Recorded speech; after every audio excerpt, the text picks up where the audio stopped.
Hello,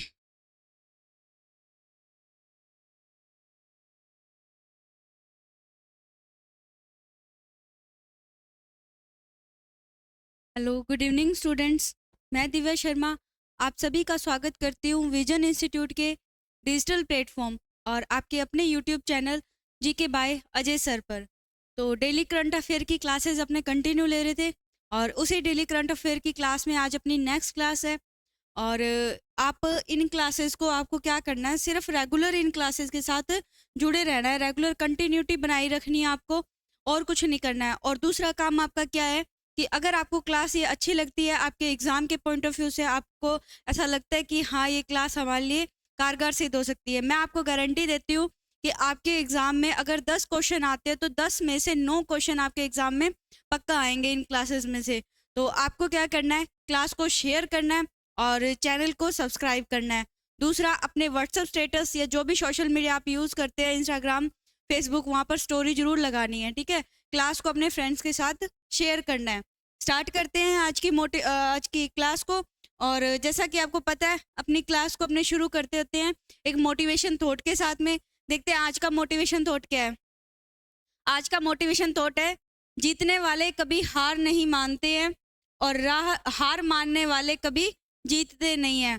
जिनके अंदर ऐसे मतलब कि जुनून है जीतने का, कि उन्होंने सोच रखा है कि हाँ मुझे जीतना ही है, तो वो कभी भी किसी भी मुश्किल से, किसी भी असफलता से हार नहीं मानते हैं, सबको छोड़कर नहीं बैठते। और जो ये हार जाते हैं, जो जिनका मतलब कि ये कि एक असफलता से उन्होंने अपनी हार का मतलब कि हार कबूल कर ली है, वो कभी जीतते भी नहीं है। तो अपने को अपने अंदर एक ही जुनून पैदा करना है, एक ही सोच रखनी है कि हाँ मुझे जीतना है। तो जीतने वाले कभी भी हारते नहीं है, ना ही हार मानते हैं।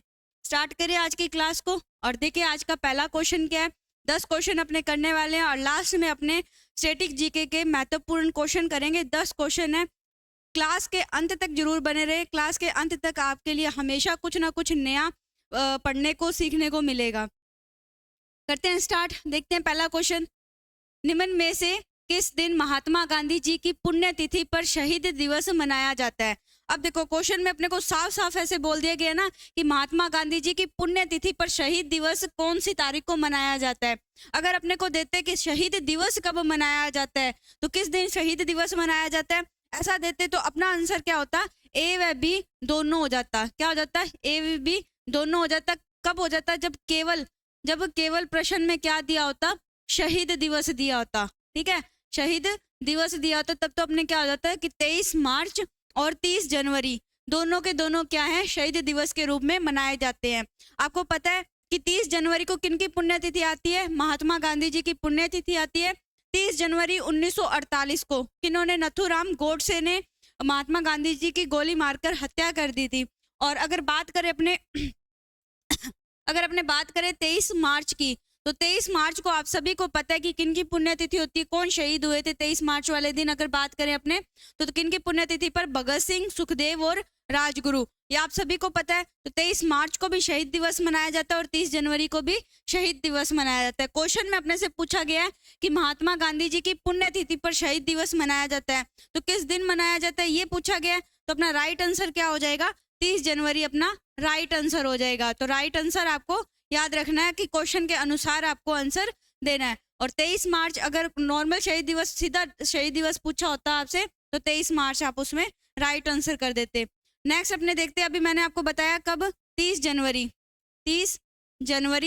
1948 गांधी जी की गोली मारकर हत्या कर दी थी नाथुराम गोडसे ने, आप सभी को ये पता है। और 2 अक्टूबर अगर पूछा जाए, 2 अक्टूबर को क्या मनाया जाता है, गांधी जी की जयंती मनाई जाती है। और अगर आपसे पूछे 2 अक्टूबर को कौन सा दिवस मनाया जाता है, तो 2 अक्टूबर को कौन सा दिवस मनाया जाता है, सभी फटाफट कमेंट बॉक्स में बता दो। और अगर इसमें अपने देखे बात आती है 23 जनवरी की, 23 जनवरी की अगर बात आती है, तो 23 जनवरी को कौन सा दिवस मनाया जाता है, 23 जनवरी को दिवस मनाया जाता है पराक्रम दिवस। कौन सा दिवस मनाया जाता है, पराक्रम दिवस मनाया जाता है। किनकी जयंती के उपलक्ष्य में मनाया जाता है, किनका हैप्पी बर्थडे होता है इस दिन अगर पूछे आपसे, तो सुभाष चंद्र बोस। किनका, सुभाष चंद्र बोस जी की जयंती पर क्या किया गया है, सुभाष चंद्र बोस जी की जयंती पर पराक्रम दिवस मनाया जाता है। कब मनाया जाता है, 23 जनवरी को 23 मार्च को भगत सिंह, राजगुरु और सुखदेव को फांसी हुई थी, उसी दिन 23 मार्च को शहीद दिवस मनाया जाता है। 30 जनवरी 1948 को नाथूराम गोडसे ने गांधी जी की गोली मारकर हत्या कर दी थी, तो उस दिन भी क्या मनाया जाता है, शहीद दिवस मनाया जाता है 30 जनवरी को हर साल। क्वेश्चन में पूछा गया था गांधी जी की पुण्यतिथि पर शहीद दिवस कब मनाया जाता है, 30 जनवरी को मनाया जाता है। तो ये अपना क्वेश्चन आज का पहला था। नेक्स्ट क्वेश्चन है अपना, देखो सभी क्वेश्चन इंपॉर्टेंट है, डेली करंट अफेयर है, ध्यान से पढ़ोगे तो मंथली करंट अफेयर में आपको बस रिवीजन करने की जरूरत पड़ेगी। नेक्स्ट क्वेश्चन है, गणतंत्र दिवस परेड 2024 में किसकी झांकी ने प्रथम स्थान हासिल किया था। देखो एकदम लेटेस्ट क्वेश्चन है अपना ये कि गणतंत्र दिवस परेड पर 2024 में किसकी झांकी ने प्रथम स्थान प्राप्त किया था। अब कौन सी झांकी ने 2024 में प्रथम स्थान हासिल किया था, उससे पहले अपने देखते हैं कि 2023 पिछले साल कौन सी झांकी ने प्रथम स्थान हासिल किया था और उसकी थीम क्या थी। अगर बात करें तो पिछले साल उत्तराखंड की झांकी ने प्रथम स्थान हासिल किया था और उसकी थीम थी मानस खंड। क्या थी थीम, मानस खंड। अगर बात करें अपने किसकी बात कर रहे हैं, 2023 की बात कर रहे हैं, 2023 में उत्तराखंड की झांकी, उसकी थीम क्या थी। अगर थीम की बात करें तो मानस खंड, क्या थी, मानस खंड। और इस बार की जो थीम थी, इस बार की जो झांकी जिसने प्रथम स्थान हासिल किया वो कौन सी थी, संस्कृति मंत्रालय द्वारा जो ये झांकी का प्रथम स्थान हासिल किया गया है। और इसकी थीम भी अगर आपसे पूछ ली जाए, थीम भी बहुत इंपॉर्टेंट है इसकी थीम है भारत लोकतंत्र की जननी। क्या थीम है इसकी, थीम इसकी है भारत लोकतंत्र की जननी, लोकतंत्र की जननी, ठीक है, ये इसकी थीम है। ये भी आपके लिए इंपॉर्टेंट है, ये भी आपको याद करनी है। प्रथम स्थान संस्कृति मंत्रालय ने हासिल किया है गणतंत्र दिवस की परेड पर। और गणतंत्र दिवस पर हर साल कौन से पुरस्कारों की घोषणा की जाती है, पद्म पुरस्कारों की घोषणा की जाती है। और अगर बात करें अपने केंद्रीय संस्कृति मंत्रालय के मंत्री कौन है, जी किशन रेड्डी। कौन है, जी किशन रेड्डी, ये नाम भी आपको याद रखना है, जी किशन रेड्डी। और गणतंत्र दिवस पर हर साल कौन से पुरस्कारों की घोषणा की जाती है, तो पद्म पुरस्कारों की घोषणा की जाती है, पद्म पुरस्कारों की घोषणा की जाती है। और अगर बात करें गणतंत्र दिवस मनाया क्यों जाता है, इस दिन अपने संविधान को अंगीकृत कर लिया गया था ना, संविधान को लागू कर दिया गया था। कौन सा था, 26 जनवरी 1950। और संविधान बनने को कितना टाइम लगा था वो सभी आप कमेंट बॉक्स में बताओ, संविधान को बनने में कितना टाइम लगा था, संविधान को बनने में कितना टाइम लगा था। तो ये अपना सेकंड क्वेश्चन था। तो प्रथम स्थान पर कौन सी झांकी रही थी, संस्कृति मंत्रालय की, जिसकी थीम थी भारत लोकतंत्र की जननी है। 2023 में उत्तराखंड की झांकी ने प्रथम स्थान हासिल किया था, जिसकी थीम थी मानस खंड। तो ये अपना था सेकंड क्वेश्चन। और फर्स्ट क्वेश्चन में अपने से शहीद दिवस के बारे में पूछा गया था। नेक्स्ट आपके लिए एक इन्फॉर्मेशन है, पशु परिचर, जो कि अभी वैकेंसी आई है 10वीं पास, जिसमें केवल 10वीं पास जो विद्यार्थी है, जो स्टूडेंट है, वो अपना इसमें फॉर्म फिल करवा सकते हैं। और पशु परिचर की जो तैयारी, आपको कोर्स अवेलेबल करवाए गए हैं, पशु परिचर का कंप्लीट कोर्स और स्पेशल पार्ट बी का जो कोर्स है अपनी विजन इंस्टीट्यूट ऐप पर। कौन सी ऐप है, विजन इंस्टीट्यूट ऐप पर आपको प्रोवाइड करवा दिए गए हैं। और आज उसका जो प्राइस है वो 450 से बढ़ाकर कर दिया गया और कर दिया जाएगा। जो भी विद्यार्थी ने अभी तक कोर्स परचेज नहीं किया और अपनी तैयारी करना चाहते हैं, पढ़ना चाहते हैं, तो वो विजन इंस्टीट्यूट के साथ जुड़कर अपनी तैयारी को और मजबूत बना सकते हैं।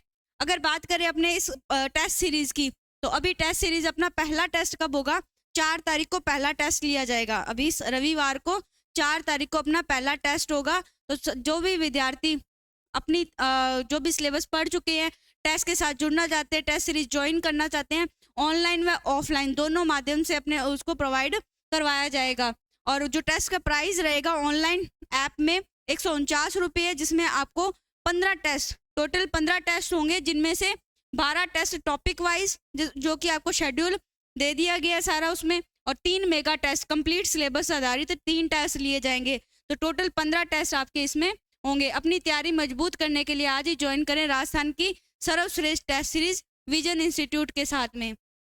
आपको क्या करना है, विजन इंस्टीट्यूट ऐप को प्ले स्टोर से डाउनलोड करना है और पशु परिचय टेस्ट सीरीज को परचेज करना है और आपको टेस्ट प्रोवाइड करवा दिए जाएंगे।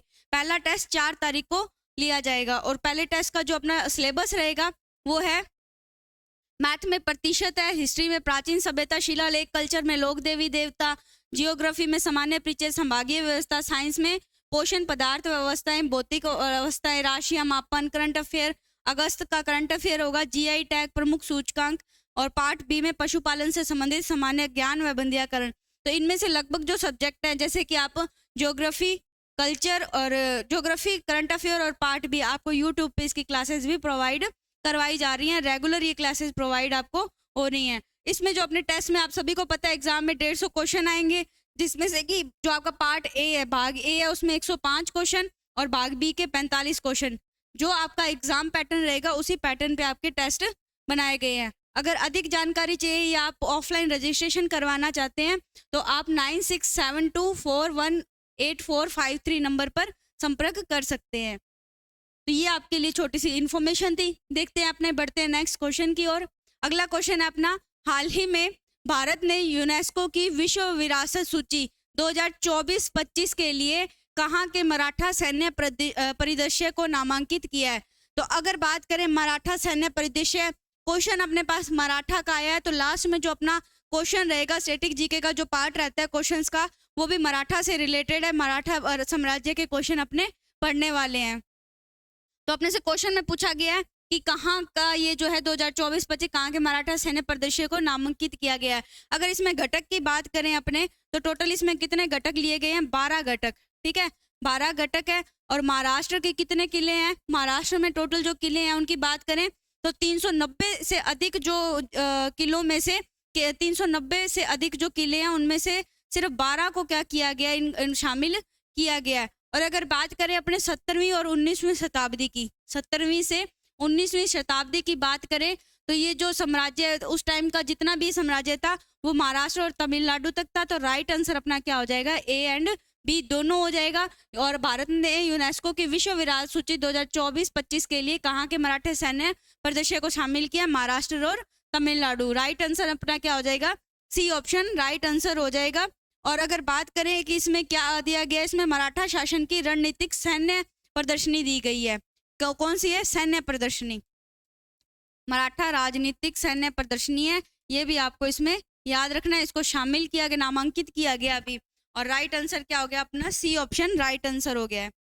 नेक्स्ट क्वेश्चन है अपना, हाल ही में यूपी सरकार ने कहां पर यूपी की पहली जल मेट्रो सेवा शुरू करने की घोषणा की है? अब देखो, कल मैंने आपको यूपी से रिलेटेड काफी फैक्ट पढ़ाए थे, तो उनको आज अपने रिवाइज भी करने वाले हैं साथ साथ में। तो ये क्वेश्चन मैं आपको कल करवा चुकी हूँ वैसे, कि हाल ही में यूपी सरकार ने कहां पर यूपी की पहली जल मेट्रो सेवा करने की घोषणा की है। तो सभी को पता है इसका आंसर राइट क्या हो जाएगा? अयोध्या। तो अयोध्या में अपनों ने पढ़ी थी कौन सी? पेइंग गैस योजना पढ़ी थी। और कौन सी? स्वच्छ मंदिर अभियान शुरुआत किया गया था। और अगर बात करें अपने सबसे लंबी सोलर लाइट यहाँ शुरुआत की गई है अयोध्या में। और एक मोस्ट इंपोर्टेंट अपनों ने जीआई टैग पढ़ा था, कौन सा? हनुमानगढ़ी के बेसन के लड्डू जो हैं उसको क्या दिया गया? जीआई टैग दिया गया। एक अगर बात करें हमने यूपी की पहली फ्लोटिंग रेस्टोरेंटिंग कहाँ शुरू की गई है, ये इंपॉर्टेंट है, ये आप लिख लो। फ्लोटिंग रेस्टोरेंट का उद्घाटन कहाँ किया गया? ये किया गया प्रयागराज में। कहाँ किया गया? प्रयागराज में। यूपी की पहली फ्लोटिंग रेस्टोरेंट कहाँ पर है? ये प्रयागराज। और प्रयागराज में आप सभी को पता है प्रयागराज किसका नया नाम है? किसका नाम बदलकर प्रयागराज किया गया? इलाहाबाद का नाम बदलकर क्या कर दिया गया?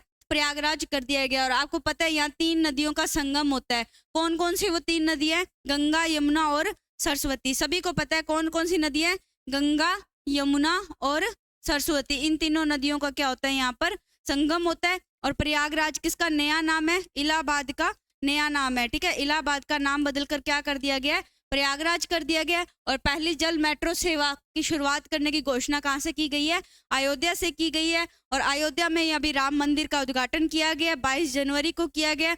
सबके लिए बहुत इंपॉर्टेंट, बहुत महत्वपूर्ण दिन था ये 22 जनवरी। और यूपी सरकार ने पहली जल मेट्रो की शुरुआत भी कहाँ से की है? अयोध्या से। अयोध्या के इन दिनों में जितने करंट अफेयर के फैक्ट बनते हैं उसकी भी स्पेशल क्लास आपके लिए लेकर आएंगे। जितनी नई शुरुआत की गई है, कौन कौन से वहाँ पर हवाई अड्डे के नाम चेंज किए गए हैं, जितने भी फैक्ट बनते हैं अयोध्या मंदिर से, राम मंदिर से रिलेटेड, अयोध्या से रिलेटेड, सभी अपने एक क्लास में भी जरूर कवर करेंगे। नेक्स्ट क्वेश्चन है, हाल ही में भारतीय दूरसंचार नियामक प्राधिकरण TRAI का नया अध्यक्ष किसे नियुक्त किया गया है?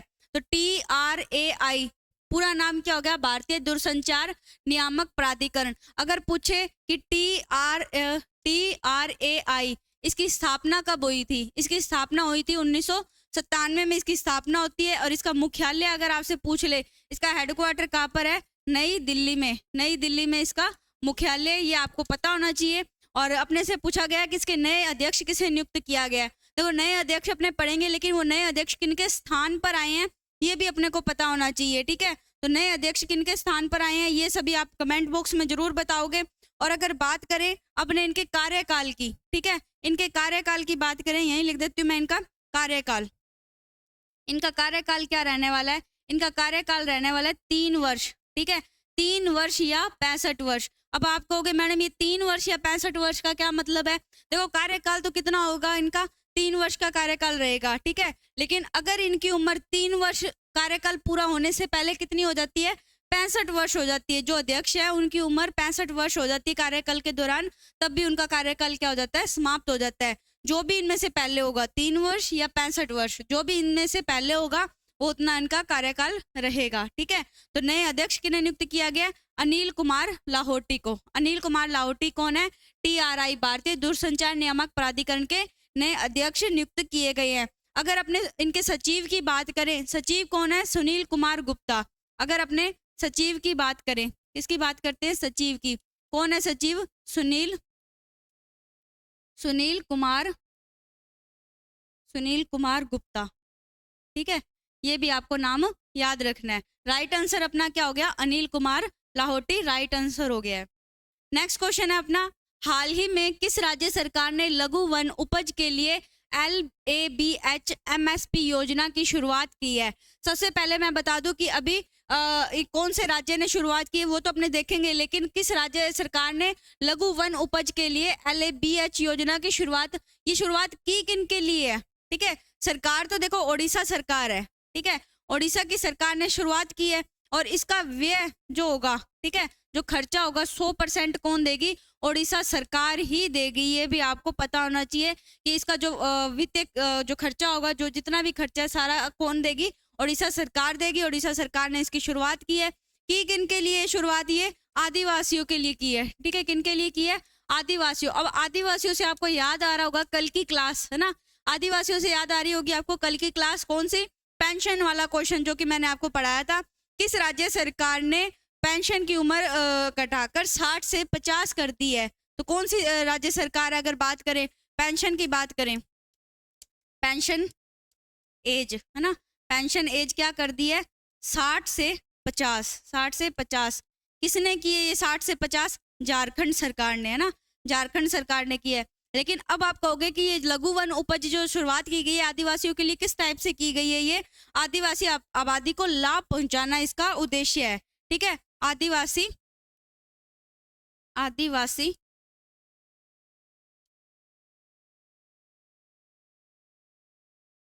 यहाँ लिखते हैं अपने, कौन सी परियोजना? LBH, ठीक है, आदिवासी आबादी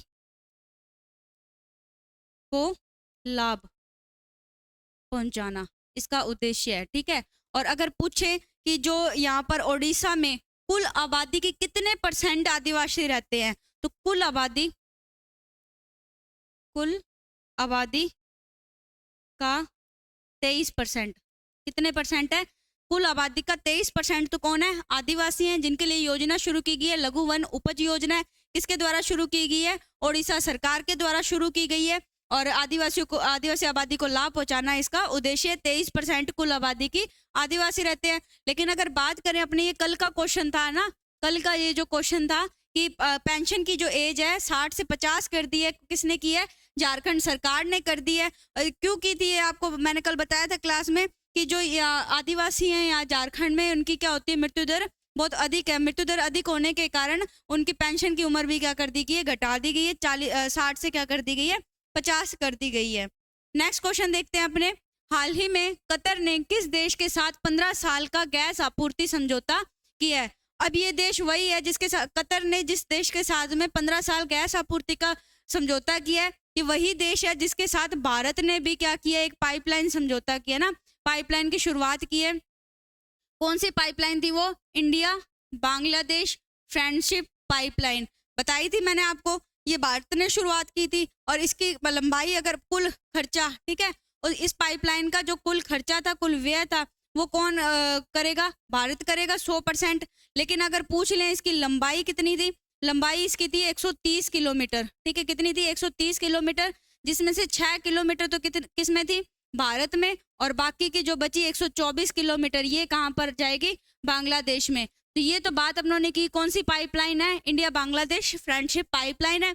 लेकिन क्वेश्चन में अपने से क्या पूछा गया है कि कतर ने किस देश के साथ 15 साल का गैस आपूर्ति समझौता किया है? तो राइट आंसर भी क्या हो गया? बांग्लादेश। बांग्लादेश के साथ में कतर ने क्या किया? 15 साल का गैस आपूर्ति समझौता किया है। ये इसको गैस आपूर्ति ही नहीं बल्कि बिक्री और खरीद, इन दोनों का भी इसके साथ क्या किया है? समझौता किया है। अगर बात करें अपने किसकी, कतर एनर्जी और एक्सेलेट एनर्जी, किन्होंने किया है इसमें? Qatar energy, Qatar energy plus accelerate energy, इन्होंने क्या किया है? इन्होंने समझौता किया एक, ठीक है, जिसमें ये इसको गैस आपूर्ति तो करवाएंगे बांग्लादेश को, साथ साथ में क्या है? बिक्री व खरीद का भी क्या किया गया? समझौता किया गया है। ये पॉइंट भी आपको याद रखना है। राइट आंसर क्या हो गया? बांग्लादेश राइट आंसर हो गया। और वो पाइपलाइन का नाम क्या है जो कि भारत और बांग्लादेश के मध्य है? इंडियन बांग्लादेश फ्रेंडशिप पाइपलाइन है। ये आपको याद रखना है। अगर आपसे कतर की राजधानी पूछ ले, कतर की राजधानी क्या होगी? है कतर की राजधानी दोहा, ठीक है, कतर की राजधानी दोहा है। और अगर बात करें अपने कतर की राजधानी तो दोहा होगी। यहाँ की मुद्रा, ठीक है, यहाँ की मुद्रा को क्या बोला जाता है? कतर की मुद्रा कौन सी है? रियाल है ना। कतर की मुद्रा कौन सी है? कतरी रियाल बोलते हैं उसे। क्या बोलते हैं? कतरी रियाल। और अगर बांग्लादेश की मुद्रा पूछ ले आपसे कि बांग्लादेश की मुद्रा को क्या बोलते हैं, तो सभी बताओ बांग्लादेश की मुद्रा को क्या बोला जाता है? बांग्लादेश की मुद्रा को बोला जाता है टका, ठीक है। मुद्रा तो क्या होगी इसकी? टका। और राजधानी क्या होगी? ढाका, ठीक है।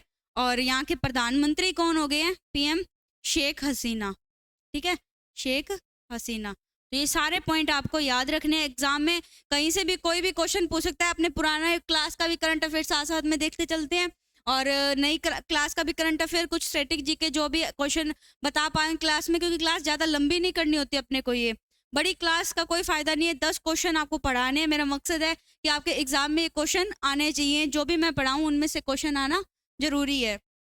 नेक्स्ट क्लास है, हाल ही में किसने पॉलिटिकल हिस्ट्री ऑफ असम नामक पुस्तक का पहला खंड निकाला है? तो किसने पॉलिटिकल हिस्ट्री ऑफ असम का पहला खंड निकाला है? ये निकाला है हेमंत विश्वा शर्मा ने। किन्होंने निकाला है? हेमंत विश्वा शर्मा ने निकाला है। इसके टोटल 3 खंड निकाले जाएंगे। कितने खंड निकाले जाएंगे?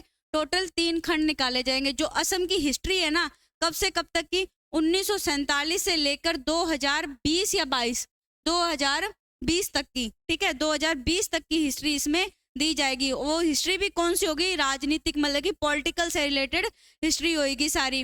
और लेकिन जो पहला खंड निकाला गया है वो हेमंत विश्वा द्वारा मतलब कि जारी किया गया है। और अगर इसके लेखक पूछ लें, इसके लेखक कौन है? डॉक्टर राजन सेकिया। इसके लेखक अगर आपसे पूछे, लेखक डॉक्टर राजन सेकिया, ठीक है, ये इसके लेखक है। और पहला खंड जो है, पहला खंड अभी निकाला गया हाल ही में, किसके द्वारा जारी किया गया? हेमंत विश्वा शर्मा के द्वारा जारी किया गया। उसमें कहाँ से कहाँ तक की हिस्ट्री दी गई? असम की पॉलिटिकल हिस्ट्री 1947 से लेकर 1971 तक की। कहाँ तक की? 1947 से लेकर 1971 तक की हिस्ट्री दी गई है। और ये जो 3 खंड है, तीनों के तीनों खंड कब से कब तक जारी कर दिए जाएंगे? कब जारी कर दिए जाएंगे तीनों खंड? 2025 तक ये तीनों खंड जारी हो जाएंगे। अभी 2024 में पहला खंड जारी किया गया, हेमंत विश्वा जी के द्वारा जारी किया गया। राइट आंसर अपना क्या हो गया? सी ऑप्शन राइट आंसर हो गया। ये सारे पॉइंट याद रखोगे। 3 खंड हैं, तीनों खंड कब तक पूरे हो जाएंगे? 2025 तक। लेखक कौन है? डॉक्टर राजन सेकिया हैं। 1947 से 2020 तक की असम की पॉलिटिकल हिस्ट्री दी गई है। पहला खंड 1947 से लेकर 1971 तक की हिस्ट्री कंप्लीट करता है। ये भी आपको याद रखना है। नेक्स्ट जो क्वेश्चन है अपना आज का सेकंड लास्ट क्वेश्चन है, हाल ही में किस कंपनी को भारत शीर्ष नियोक्ता 2024 के रूप में प्रमाणित किया गया है? और जो भारतीय शीर्ष नियोक्ता 2024 के रूप में किस कंपनी को मतलब कि नियुक्त किया गया ये पूछा गया। तो कंपनी तो देखो एनटीपीसी है, ठीक है। कंपनी तो कौन सी होगी? एनटीपीसी। अगर पूछ ले कि एनटीपीसी की स्थापना कब हुई थी? 1975 में। कब हुई? 1975 में हुई थी। अभी पहले अपने एक और पढ़ के आए हैं TRAI, इसकी स्थापना कब हुई थी? 1997 में हुई थी। यही किया था ना अपनों ने, देख ले एक बार कहीं गलती तो नहीं कर दी इसमें। 1997, ठीक है। उसके बाद अगर देखें एनटीपीसी की स्थापना कब हुई? 1975 में होती है। दूसरा देखें मुख्यालय कहाँ पर है? नई दिल्ली में इसका मुख्यालय है। और अगर बात करें अपने इसमें जो एनटीपीसी को अभी भारत शीर्ष नियोक्ता 2024 के रूप में प्रमाणित किया गया है, इसका सम्मान, इसका पुरस्कार किसे और कहाँ मिला था? तो सिंगापुर में। कहाँ मिला? सिंगापुर में। किन्होंने एक्सेप्ट किया था ये पुरस्कार? ये एक्सेप्ट किया था इसके एनटीपीसी के जो निदेशक है दिलीप कुमार पटेल। किन्होंने? दिलीप कुमार पटेल। दिलीप कुमार पटेल द्वारा यह पुरस्कार एक्सेप्ट किया गया। उसके बाद बात करें अपने इसके महानिदेशक कौन है? ठीक है, दिलीप कुमार तो पटेल तो कौन है? निदेशक, ठीक है, निदेशक है। महानिदेशक की बात करें अपने, महानिदेशक, महानिदेशक कौन है? गुरदीप सिंह। कौन है? गुरदीप सिंह। तो ये तीनों चारों नाम याद रखने हैं आपको। एनटीपीसी याद रखना है, एनटीपीसी की स्थापना याद रखनी है, मुख्यालय याद रखना है, निदेशक याद रखना है, महानिदेशक याद रखना है। भारत शीर्ष नियोक्ता का जो पुरस्कार है सिंगापुर में दिलीप कुमार पटेल द्वारा स्वीकार किया गया, ठीक है, प्राप्त किया गया। ये आपको सारे पॉइंट याद रखने हैं। नेक्स्ट क्वेश्चन है आज का अपना करंट अफेयर का जो लास्ट क्वेश्चन है वो है कि हाल ही में किस भारतीय मुक्केबाज ने इंटर कॉन्टिनेंटल खिताब 2024 जीता है? तो 2024 का इंटर कॉन्टिनेंटल खिताब जीता है। अगर अपने बात करें इंटर कॉन्टिनेंटल की, इंटर कॉन्टिनेंटल ऑफ फेडरेट, ठीक है, इसका आयोजन किसने किया? इसका आयोजन किया था नेशनल बॉक्सिंग एसोसिएशन। किसने किया है? नेशनल बॉक्सिंग एसोसिएशन द्वारा इसका आयोजन किया गया। अगर बात करें मुक्केबाजी इंटर कॉन्टिनेंटल 2024 का खिताब भी किसने जीता है? मनदीप जांगड़ा ने जीता है। किन्होंने जीता है? मनदीप जांगड़ा द्वारा यह खिताब जीता गया है। तो ये थे अपने करंट अफेयर के आज के क्वेश्चन। जैसा कि मैंने कहा था कि आज अपनों ने क्वेश्चन पढ़ा मराठा साम्राज्य का, तो मराठा साम्राज्य से रिलेटेड अपने आज कुछ क्वेश्चन देखेंगे। इंपॉर्टेंट क्वेश्चन है, आप सभी के एग्जाम में आने वाले हैं। तो शिवाजी का जन्म पूछे कहाँ हुआ था? तो शिवनेर किले में हुआ था। कहाँ हुआ था? शिवनेर किले में शिवाजी का जन्म हुआ।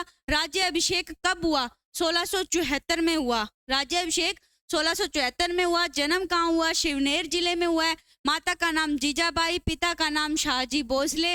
और अगर राज्य अभिषेक कहाँ हुआ ये पूछ ले तो रायगढ़ में 1674 में हुआ। शिवनेर में जन्म हुआ, रायगढ़ में इनका राज्य अभिषेक हुआ और 1674 में हुआ राज्याभिषेक। माता का नाम जीजाबाई, पिता का नाम शाहजी भोसले था।